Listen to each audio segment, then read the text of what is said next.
जैसे कि राजनीति हो या कोई भी फील्ड हो, एक प्रेरणा रहती कि आप कहीं से प्रेरणा लेकर उस फील्ड में जाते हैं। तो आपकी ये राजनीति में आने की प्रेरणा कहाँ मेरी से? प्रेरणा थी मेरे फादर पिताजी। अगर कांग्रेस और बीजेपी में देखा जाए मध्य प्रदेश में, सबसे बड़ा अंतर क्या लगता है आपको राजनीति में? आपको क्या लगता है कि आजकल बयानबाज़ी ज़्यादा हो रही है और काम कम हो रहे हैं? आप क्या कहते हैं? बिल्कुल देखिए, बयानबाजी के अलावा कुछ नहीं, इवेंट मैनेजमेंट होता है। जी। बीजेपी का एक और है इवेंट मैनेजमेंट। जो जीती है बार बीजेपी, तो शिवराज सिंह चौहान जी के चेहरे पे जीती है, क्योंकि लोग कह रहे हैं कि मोदी जी के चेहरे पे जीती है। आपका क्या कहना है? तो मैं ये मोदी के चेहरे पे जीती न शिवराज सिंह चौहान जीती, ये जीती 1500-1200 डाल दिए लालजी बना के नाम से, मशीनों को सेट कर दिया। अगर हुजूर विधानसभा की हम बात की जाए, वहाँ पे सिंधी वोटर ज़्यादा हैं, तो एक तरह से जीतने का चांसेस है। लेकिन इस सीट में आप बता रहे हैं कि एक भी ज़्यादा सिंधी वोटर है ये नहीं। उन्हीं से पूछना चाहिए ना कैसे जीते।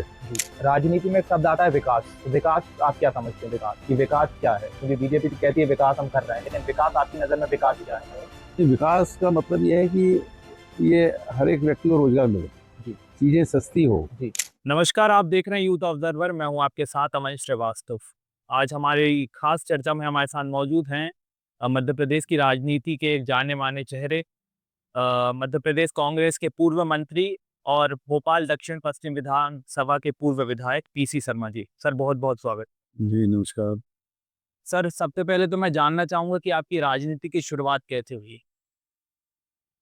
मेरी राजनीति के पहले मैं भोपाल के मैंने टेमस सिटी से मैंने बी किया था और वहाँ की भी राजनीतिक गतिविधियों में मेरा इन्वॉल्वमेंट था। वहाँ की हॉकी टीम को, कॉलेज को रिप्रेजेंट करता था, क्रिकेट भी खेलता था। उसके बाद हम लोगों ने अपना स्वरोजगार उद्योग शुरू किया था, कुछ इंजीनियर्स ने मिलके, 3-4 इंजीनियर्स मिल। उसके बाद 1900 कुछ यूथ कांग्रेस की गतिविधियों में संलग्न था। 1983 में 80 में जब अर्जुन सिंह जी की सरकार बनी तो पहली बार नगर निगम के चुनाव, भोपाल नगर निगम के चुनाव हुए। अर्जुन सिंह जी मुख्यमंत्री थे और राजेंद्र सिंह जी हमारे एमएसयूटी में साथ रहे थे, हॉकी टीम में उन्हें सहयोग किया और मुझे पार्षद की टिकट वार्ड 35 होता था शाहपुरा, वहाँ से मिली जी। और शाहपुरा से मैं पार्षद बन गई। जो जहाँ हम बैठे हैं ये वही पार्षद वार्ड 35 का क्षेत्र था। इस वार्ड में आजकल अब 4 वार्ड हुए हैं इसी से जी। और वहाँ से पार्षद के रूप में एक पहली बार जनप्रतिनिधि बन के भोपाल नगर निगम में पहुंचा था। वहाँ से जो सिलसिला शुरू हुआ, उस समय हमने झुग्गी झोपड़ी जो थी पूरे भोपाल और मध्य प्रदेश में, ईश्वर सिंह चौहान उसके अध्यक्ष हुआ करते थे। हमने मिलकर एक अभियान चलाया, क्योंकि मैं जब वार्ड में जाता था तो वहाँ इंदिरा नगर, कृष्णा नगर, तमाम झुग्गी बस्तियाँ थी। उन झुग्गी बस्ती में कोई भी ये कहते हैं लोग कि हमको बिजली नहीं चाहिए, पानी नहीं चाहिए, सड़क नहीं चाहिए। तो हमें वही क्या चाहिए? तो उन्होंने कहा कि साहब कोई ऐसा कागज़ का टुकड़ा मिल जाए कि ये नज़ूल और नगर निगम हमको हटाए नहीं, ये आए दिन परेशानी आती। ईश्वर सिंह चौहान, हमने जाकर ये बात जब अर्जुन सिंह को बताई तो उनके दिमाग में एक पूरी स्कीम आई और 17 अप्रैल 1984 को उन्होंने मध्य प्रदेश की विधानसभा में 40 लाख जुगी वालों को पट्टे देने की घोषणा की, 30 साल के पट्टे।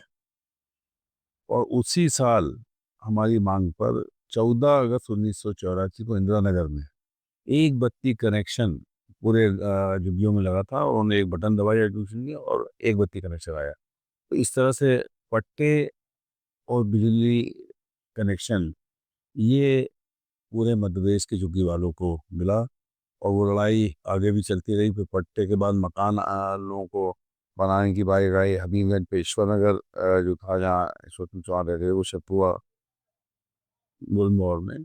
और तमाम और उस स्टेशन का विकास हुआ। ऐसे मैं विधानसभा में थे उनको शिफ्ट किया। मैं बीडीए का उसके बाद अध्यक्ष बना, उसके पहले सेवा दल का अध्यक्ष बना, फिर बीडीए भोपाल डेवलपमेंट अथॉरिटी का चेयरमैन बना। उसके माध्यम से तमाम चौराहे, तमाम कॉलोनियाँ हमने विकसित की। और 98 में आदरणीय दिग्विजय सिंह जी जो 92 में मुख्यमंत्री बने थे जी। बीजेपी की सरकार जाने के बाद। और एक चीज़ और बताऊँ, मुझे पट्टे की घोषणा की गई तो भारतीय जनता पार्टी ने इसका विरोध किया था कि ये झुग्गी वालों को पट्टे नहीं दिए हैं, बेशकीमती ज़मीन है। और अर्जुन सिंह माने उसके बाद जब दिग्विजय सिंह जी आए तो उन्होंने भी राजीव गांधी योजना के तहत पट्टे दिए लोगों को। हम लोग उन लोगों को छोटी-छोटी दुकानें, गुमटी ये भी दी स्वरोजगार के लिए। और उसके बाद 98 में जब उन्होंने मुझे दक्षिण से चुनाव लड़ाया दिग्विजय सिंह ने, तो ये मध्य प्रदेश देश की एशिया की सबसे बड़ी विधानसभा, 5 लाख से ऊपर वोटर थे। जी। और मैं इससे जीत के आया और 5 साल न केवल जो गरीबों का बल्कि आम लोगों की जो भी दिक्कतें थी, जो विकास था उस समय, वो विकास अ, हमने पूरे भोपाल में भी और मेरे क्षेत्र दक्षिण में किया। उसके बाद सरकार चली गई और 2010-11 में मुझे कांग्रेस पार्टी ने जिला कांग्रेस का अध्यक्ष बनाया। जी। लगातार हम संघर्ष करते हुए 50 से ज़्यादा केसेस धरने आंदोलन के थे। सैकड़ों की तादाद में पुतले मुख्यमंत्री और नेताओं के जलाए। और जिला अध्यक्ष रहते हुए 2014 में मुझे लोकसभा का टिकट भोपाल से मिला, जो मैं लड़ा। बीजेपी की हवा थी। जी। 15 लाख की बात की थी, 2 करोड़ लोगों को रोजगार, डीजल पेट्रोल सस्ता, रसोई गैस सस्ती की बात पर चुनाव हार गए। लेकिन विधानसभा का 2003 से लेके, क्योंकि 2003 में जब मैं लड़ा था तो चुनाव हार गया था, जी। सरकार चली गई। 3 से लेके 18 तक वो विधानसभा का टिकट नहीं मिला। 2018 में कमलनाथ जी अध्यक्ष थे, कमलनाथ जी दिग्विजय सिंह ने मुझे टिकट दिया। दक्षिण पश्चिम जो नया क्षेत्र बन गया था। जी। और मैंने वहाँ उस समय के गृह मंत्री उमाशंकर गुप्ता को चुनाव हराया था। और उस वक्त सरकार बनी, मुझे 5 विभागों का अ, मंत्री आदरणीय कमलनाथ जी दिग्विजय सिंह ने बनाया, जिसमें कानून मंत्री, धर्मस, जनसंपर्क, विमानन और आईटी। जी। आई। और इनके माध्यम से बहुत से काम हमने किए। धर्मस के मामले में जो महाकाल मंदिर में जो कॉरिडोर बना है, ये उसी समय कमलनाथ जी ने सैंक्शन किया था। वहाँ से उनको बुलाया था पुजारी पंडितों को, और वो स्वीकृत हुआ था, जो आज भाजपा उसका क्रेडिट लेती है, लेकिन कांग्रेस की देन। ये मेट्रो जो चल रही है, इसकी भी कमलनाथ जी ने, जब मैं मंत्री था तब शुरुआत की थी। ये मेट्रो भी जी। कांग्रेस पार्टी की, कमलनाथ जी की देन है। सरकार तोड़ फोड़ की इनने, और बीजेपी की सरकार बन गई। लॉकडाउन हुआ, गरीबों को उस समय हमने राशन बांटा और लोगों की सेवा की। 2 बार मेरे को अ, कोरोना हुआ। एक जिम्मेदारी मिली थी बाई इलेक्शन ग्वालियर जी। 16 में, मुझे जिम्मेदारी दी। 6 महीने में हमारा अपने साथियों के साथ, और सतीश गहलोत को कांग्रेस ज्वाइन करा दी, जिता के लाए, जो आज भी विधायक। जी। और उसके बाद कमलनाथ जी ने मुझे पीएससी, पब्लिक अकाउंट्स कमेटी, लोक लेखा समिति का अध्यक्ष जी। बनाया विधानसभा में, जो एक पावरफुल कमेटी। उसके माध्यम से भी हमने विकास किए। और भारतीय जनता पार्टी की जो घोटाले थे उनको उजागर किया। और जब तक, और मैंने उस समय कोविड में मुख्यमंत्री शिवराज जी को चिट्ठी लिखी थी कि 75 लाख जो मिल रहे हैं कम है, 75 लाख किया जाए। इससे लोगों की सेवा, उनको पैसे देने की, उनकी दवा की जाए। तो उस समय वो भी हमने कराया था। और पीएससी के चेयरमैन रहते हुए तमाम विकास हमारे क्षेत्र के और तमाम घोटाले ये उजागर किए। 2023 का चुनाव अ, मैं हार गया। और ये भी आज तक समझ में नहीं आया कि कैसे आ रहे। हमने हाई कोर्ट में लगाया, सुप्रीम कोर्ट में भी लग रहा है। तो ये धांधली की 99% बैटरी चार्ज रहती थी। कोई भी बैटरी कहीं यूज़ होगी, फ़ोन की बैटरी हो, ये 99% कैसे रह सकती है 8 घंटे चलने के बाद, 20 दिन के बाद। ये तमाम चीज़ों की लड़ाई हम लोग लगातार लड़ाएँ। और इस बीच राहुल गांधी जी की भारत जोड़ो पदयात्रा हुई कन्याकुमारी से कश्मीर तक। दिग्विजय सिंह जी ने और एआईसीसी ने मुझे मध्य प्रदेश का इंचार्ज बनाया, उसका कोऑर्डिनेटर बनाया। और ये जो 13 दिन की यात्रा थी मध्य प्रदेश में, करीब 1000 किलोमीटर, उसका मैं प्रभारी था और एक बहुत ही बढ़िया यात्रा आदरणीय राहुल जी की हुई, और उसमें भी मेरा योगदान रहा। उसके अलावा जो है भारत जोड़ो का अभियान AIC ने किया था, उसको पूरा किया। जनसंपर्क अभियान की जिम्मेदारी भी वो भी किया। और आज हम लोग विपक्ष में है, आज भी लोगों की, गरीबों की, आम आदमी की लड़ाई कर रहे, और बीजेपी के जो भी घोटाले हैं उनको उजागर करने का प्रयास कर रहे हैं। सर, जैसे हम देखते हैं कि राजनीति हो या कोई भी फील्ड हो, एक प्रेरणा रहती कि आप कहीं से प्रेरणा लेकर उस फील्ड में जाते हैं। तो आपकी ये राजनीति में आने की प्रेरणा मेरी प्रेरणा की मेरे फादर, पिताजी, जो अपने एजुकेशन में दिल्ली में कुछ साल पढ़े थे, और उन्होंने कांग्रेस का अंग्रेजों के खिलाफ आंदोलन देखा था, बड़ी बड़ी सभाएं या वो बात की चर्चा करते रहते थे। वो प्रेरणा स्रोत थे। उनका कहना था, और कोई नहीं, कांग्रेस पार्टी में रह के काम करो। उनके रहते में उस समय पार्षद बन गया। अगर देखा जाए आपकी नज़र में राजनीति क्या है? सेवा, संघर्ष या सत्ता? तीन ही। देखिए, ये पहले तो सेवा है, और सेवा के साथ संघर्ष भी है, और सत्ता होती है तो आप लोगों को की मदद ज़्यादा कर सकते हो, उनकी सेवा ज़्यादा कर सकते हो। तो ये सबका मिला जुला मिक्सचर है। अगर कांग्रेस और बीजेपी में देखा जाए मध्य प्रदेश में, सबसे बड़ा अंतर क्या लगता है आपको राजनीति में? भारतीय जनता पार्टी जो है, ये सरमायाओं की पार्टी, जी। ये बिजनेसमैन की पार्टी है, और इनका उद्देश्य रहता है कि पैसा कमाओ जी। और उसके माध्यम से सत्ता हासिल करो। इनका सेवा से कोई लेना देना नहीं है। ये धर्म जाति के आधार लोगों को बांटना और सत्ता लेना। और कांग्रेस का हमेशा से ये रहा है कि हमारा तिरंगा है, और ये तिरंगे के माध्यम से देश की आज़ादी महात्मा गांधी, नेहरू जी और बाबा साहब अम्बेडकर की नेतृत्व में हुई थी। और हिंदू, मुस्लिम, सिख, ईसाई, ये सब भाई भाई, सबको बराबर कर दिया। और जो संविधान बाबा साहब अम्बेडकर ने बनाया था, उस संविधान पे सरकारें चले, नियम, उसके नियम कानून से प्रशासन चले। ये कांग्रेस पार्टी का ध्येय है। और भारतीय जनता पार्टी का ध्येय ये है कि सत्ता पे काबिज हो और डिक्टेटरशिप करो। अभी मध्य प्रदेश में आप कांग्रेस की मौजूदा स्थिति कैसी देखते हैं अभी? देखिए, कांग्रेस की जो मध्य प्रदेश की बात करो या देश की बात करो, अभी सर मध्य प्रदेश की अगर बात करिए। तो आपको हर गांव में एक पूजा स्थल मिल जाएगा, मंदिर मिल जाएगा, अभी और वहीं पर एक कांग्रेस का कार्यकर्ता ही मिल जाएगा।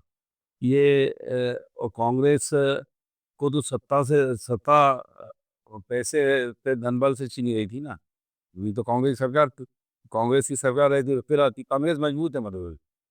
आपको क्या लगता है कि आजकल बयानबाजी ज़्यादा हो रही है और काम कम हो रहे हैं? आप क्या कहते हैं? बिल्कुल, देखिए, बयानबाजी के अलावा कुछ नहीं। इवेंट मैनेजमेंट होता है, बीजेपी का एक और है इवेंट मैनेजमेंट। उसके माध्यम से लोगों को का ध्यान डाइवर्ट करना, और करना नहीं। कहा था कि जब ये 14 में आए थे, तो उन्होंने कहा था हम 2 करोड़ लोगों गाँव को रोजगार देंगे, डीजल पेट्रोल रसोई सस्ता करेंगे। ये सब नहीं हुआ ना। जी। अच्छे दिन आएंगे, वो आज तक नहीं हुआ। और कांग्रेस की कुछ महीनों की सत्ता आई यहाँ पे मध्य प्रदेश, 15 में नहीं। जी। तो आप देखो ना, ये आपका मेट्रो, ये महाकाल मंदिर, करीब 27 लाख किसानों को कर्ज माफी। उसके अलावा कर्मचारियों के उस समय DA 5% बढ़ाया। जो ट्रांसफर्स हुए एक क्लिक पे हुए, चलो ऑनलाइन क्लिक, कोई भ्रष्टाचार नहीं।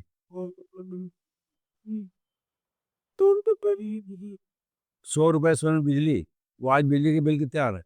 अभी तो ये कह रहे हैं कि स्मार्ट वो लगेगा, और पहले से ही पैसे भर के लेना पड़ेगा। खत्म हुआ, फोन की तरह आपका बिजली बंद। अब तो कुल मिला के ये सब कांग्रेस ने जनता के हित की बात की है। सर, जैसे अभी विधानसभा चुनाव हुए मध्य प्रदेश 2023 में, तो लोगों का कहना है कि शिवराज सिंह चौहान जी के चेहरा इन्होंने दिखाया और उन्हें फिर दरकिनार करके साइड कर दिया। तो आपको क्या लगता है कि मतलब जो जीती है इस बार बीजेपी, तो शिवराज सिंह चौहान जी के चेहरे पे जीती है, क्योंकि लोग कह रहे हैं कि मोदी जी के चेहरे पे जीती है। आपका क्या कहना है? इनमें मोदी की चेहरे पे जीतती न शिवराज सिंह चौहान जीतती। ये जीतती 1500-1200 रुपये डाल दिए बाल्टी बहना के नाम से।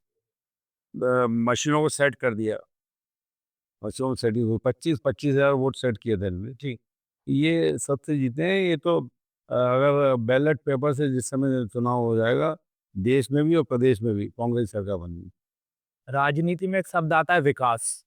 विकास आप क्या समझते हैं? विकास कि विकास क्या है? क्योंकि बीजेपी तो कहती है विकास हम कर रहे हैं, लेकिन विकास आपकी नजर में विकास क्या है? नहीं, विकास का मतलब ये है कि ये हर एक व्यक्ति को रोजगार मिले, चीज़ें सस्ती हो, बच्चों का एजुकेशन अच्छा मिले, उनका गरीब से गरीब आदमी को एजुकेशन मिल गई। जो कमल दिग्विजय की सरकार थी, ये एक्सीलेंस स्कूल खोले थे।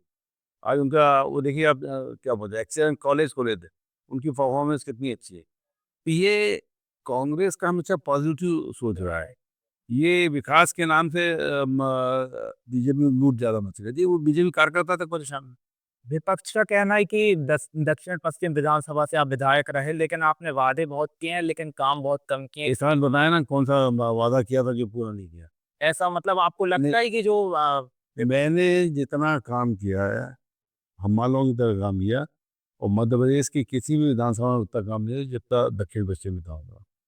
सो मतलब आपका कहना है काम करवाएं विपक्ष तो, मतलब अगर उनकी पार्टी बन गई है तो वो बोलेंगे, आपका ऐसा कहना है? निश्चित तौर पर मैं तो ये पूछ रहा हूँ कि जो विधायक बना है यहाँ पे, ठीक, उसने कहीं आया भी दक्षिण पश्चिम कभी आया था इससे पहले?